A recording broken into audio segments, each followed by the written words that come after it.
good afternoon, good evening, and good night, and Happy New Year to everybody out there, all you throwback-maniacs. Gonna be a good year. I have a good feeling, and so what this video is about is we're gonna go over some things that myself and Uncle BJ have come up with that are kind of what we want to see from the toy, maybe industry at large, I guess.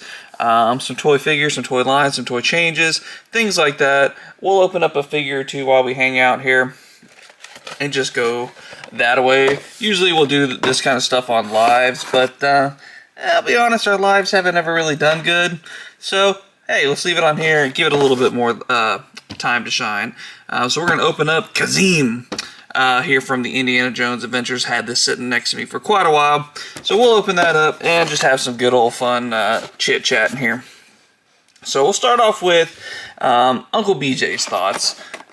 His thoughts are mainly pertaining to the Joes from the Hasbro line, of course, and his thoughts are kind of interesting. I was kind of surprised, but I do get it, and it is about the HasLabs and the size of the Joe HasLabs. Maybe just HasLabs in general, I'm not sure. But and he's like, you know, I don't have any more room for any of these Joes. Even the 3 3/4 ones are too big for me at this point. And I can see that, you know, I have a very big toy room. Shout out the Toy Tour video posted after Christmas, so make sure you check that out. These little coughing things. And even I have a lot of problems, like finding stuff and having to make room just for my stuff. So, and BJ's room is pretty big too. So, you know, that's something that that Hasbro needs to keep in mind going forward. Is how many things they've already put out and how, you know, people are going to have space for them. I mean, HasLab, the idea of it, of course, is to get things that we would never get in retail. But maybe broaden that out a little bit to maybe not just things that we wouldn't get at retail, but maybe just things that wouldn't necessarily sell mass market. Maybe a few box sets, things like that, some kind of deep cut figures. Maybe things like that are a better idea for HasLabs. But that's his thoughts on that.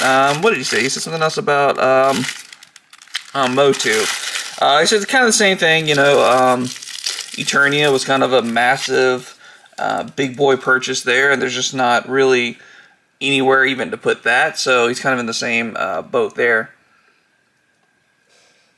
with Mattel Creations. So there's that.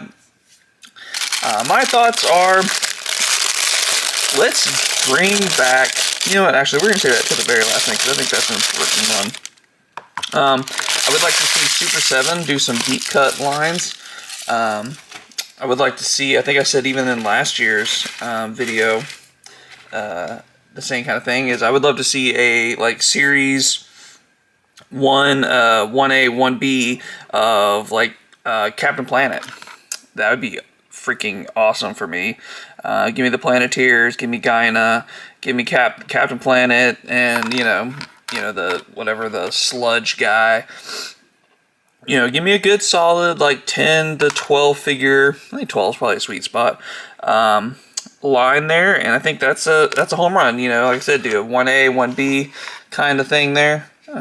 That's cool. His hat doesn't come off. I like that. You don't have to worry about chasing that all over the place. You know, you don't have to worry about hunting that thing down. So something like a Captain America would be awesome. You know, I don't know that American Gladiators would really work because they're not really great at human sculpts. But things like, you know, just things like that would just be a simple line. I think they went weird with the Nickelodeon stuff. I think they went like Animaniacs, which isn't really popular. I think maybe a Rugrats line would have done better, or Doug. You know, put out Doug, Skeeter, and Patty, and go with that. Maybe Roger. Do a 4-pack. Obviously, that's more, you know, something I would buy, but you know, things like that. I think just smaller runs of smaller lines that you can get out there, and just make sure you do, unlike the Simpsons, that you actually get them all out, so you don't have to worry about it. Next up, we'll do some Superstars unboxing here. That'll be fun. So that's my thought on the Super 7s. Let's see here. We need Power Rangers. Come on, Power Rangers. Hasbro. I know you guys kind of pawned it off on Playmates, but the reality is there's still so much left on meat on the bone there from Hasbro and the Power Ranger team that, you know, we've got helmets missing from our helmet collection. We've got morphers missing from our collection. We've got no civilian Rangers, which is just a travesty. We still don't have Bulk and Skull. We got it in the Super 7 line, and Super 7 absolutely nailed it. I think it was number 2 on my best of the rest action figures of 2024, so definitely a great. I did not realize that these had extra hands, and it looks like glasses even. Yeah, so glasses. Okay, so meant to be a 2 for 1. So yeah, so Hasbro, like, fixing that injustice would be nice. Oh, and then the weapons, you know.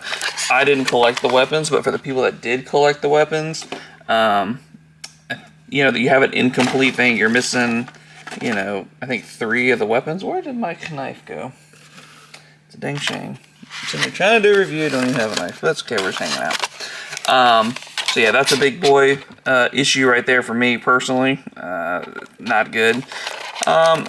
A personal want would be for these clone shows in the Star Wars line, like the Clones, the Bad Batch, the Rebels even, to an extent. Just animated overall is getting kind of shafted, I think, in the Black Series line. In a way, of course you can say, like, oh my god, they're getting so many figures. They are, and I won't argue that, but I also think, while they're getting a lot of figures, they're getting humanized figures. I don't want a humanized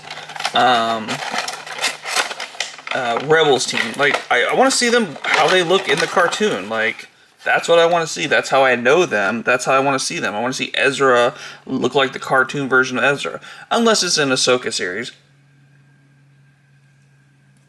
You know, which obviously is a different figure. Same thing with, like, Anakin, Obi-Wan. Like, it's great that we're getting all these armored clone versions of these guys, but I want to see them look like clones. I want to see Obi-Wan with the straight beard, the pointy beard, all those kind of things. So I just don't understand the reluctance to do that. I don't know that we've really gotten it at all, so it's just weird to me.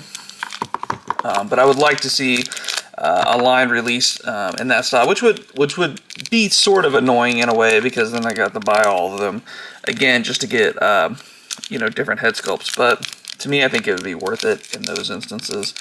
But again, that's just my opinion on that. And finally, I think the big thing that we are confronted with going into 2025, which of course have already been dealing with in 2024, is value figure-wise. I think we're hurting big time figure-wise when vintage collection figures are $16 for basic figures, and then for, my lord, tape, people. And then even more for the quote-unquote deluxe versions, where you're getting $25, sometimes $30, I think even. I think the Boba Fett or Zeb was like 30 somewhere. Anyway, 25 to 30 for a vintage collection figure is nuts. I think the same thing for figures such as the Anakin Skywalker Black Series figures. So I feel like we have to find a way to course correct that. And the reality is, they're not going to lower the price of figures. I don't think that's going to happen. You usually don't go backwards in that way. So how do you then still give us value? And I think, oops, sorry guys, bouncing the camera. I think it's actually simple. Bring back Build-A-Figures. This is not a new thing for Star Wars. Star Wars has done plenty of Build-A-Figures in the past. They've excelled at them. They've done Build-A-Droid packs. They've done, I'm not really sure why the glasses, it doesn't really fit this era of Flair. Like, it doesn't, like, Flair's, I don't remember him ever being, it's weird. I mean, I'll take the glasses. These actually probably work on some Elite figures, but anyhow. But yeah, so throw in some Build-A-Figures. Like, there's no reason ever for an Anakin Skywalker Black Series figure to be full price, especially when it has no other accessories. Like, come on, let's fix this party. Let's get back to giving customers a fair market value, a fair value for their money. So I think we need Build-A-Figures in the Star Wars Black Series line. I think we need in the Vintage Collection line. Give us some more of those deeper cuts. And honestly, business-wise, it just makes sense. Like, it helps prevent peg warming. You don't see many Mattel Build-A-Figure lines that have peg warmers. Because why? Because they are Build-A-Figures. People want the Build-A-Figure.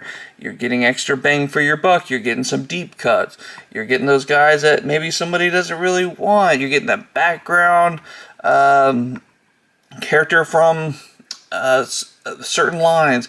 You're scared to touch. Maybe you're scared to really touch the sequel trilogy. Well, okay, I understand that. Makes sense. But throw a sequel trilogy figure that people want, and you don't have to devote an entire line to it. Like, where's did we get a Finn in Rise of Skywalker? I don't think we did. Give us a Finn. Things like that. So that's my thought, and that's the biggest thing I think we need to do, is figure out how to bring excitement back, bring the hunting want back, bring the wanting to get everything want back that is missing and has been missing since COVID, I feel like. When people just had kind of extra money and they were bored out of their minds. Well, now with that, prices have gone up by basically $5 a figure all across the board. I think we need to figure out a way to do that, and I think Mattel has the right idea with their Build-A-Figure packs. You just don't see Build-A-Figures peg warming. You do see other Mattel lines peg warming, but you just don't see those. So bring back the Build-A-Figures into the Star Wars line, into the Vintage Collection. Maybe quit doing the Vintage Collection. People are worried about the cards. Quit doing Vintage Collection. Do articulated figures that just aren't Vintage Collection. Bring back the Saga Collection, whatever the case may be. But let's get that going. Let's save the Vintage Collection line. Let's save the Black Series line, which I don't think it's in hurting, but I think it would help bring back some excitement to that line. But what do you guys think? At the end of the day, I'm just a guy with 600 and something followers, with a buddy who likes to hang out and throw some back. I don't like Mountain Dew. I don't even know how I got Mountain Dew, but that's the whole thing. And we just give our opinion on things. But what are your guys' opinion? Leave us in the comment down below your kind of annoyances with the figure collecting, or things that, take the positive route. What do you want to see in 2025 that could make it better? If you like our ideas, or throw out some of your own. I know you guys like the Captain Planet idea. We all want some Super 7 Captain Planet figures. Let's not deny it. Let's not be coy about it. Try to be too cool. Who doesn't want to save the planet? And what better way to save the planet with some 7-8 inch plastic figures wrapped in plastic, wrapped in cardboard. It just makes sense after all. So leave those comments down below. We appreciate it. While you're there, go ahead and like this video, and of course subscribe to the channel, as we want to get 1,000 subscribers by the end of 2025. If we don't, who knows what'll happen. We might just be sad and just give up on the whole YouTube thing. Nah, we're not gonna do that. We like hanging out with you guys, whether it's 500 or 5,000 or 500,000 subscribers. Each and every one of you, we enjoy hanging out with. So come on back, enjoy 2025 with us, and of course, while you're there, grab a drink, throw one back, and here's to 2025.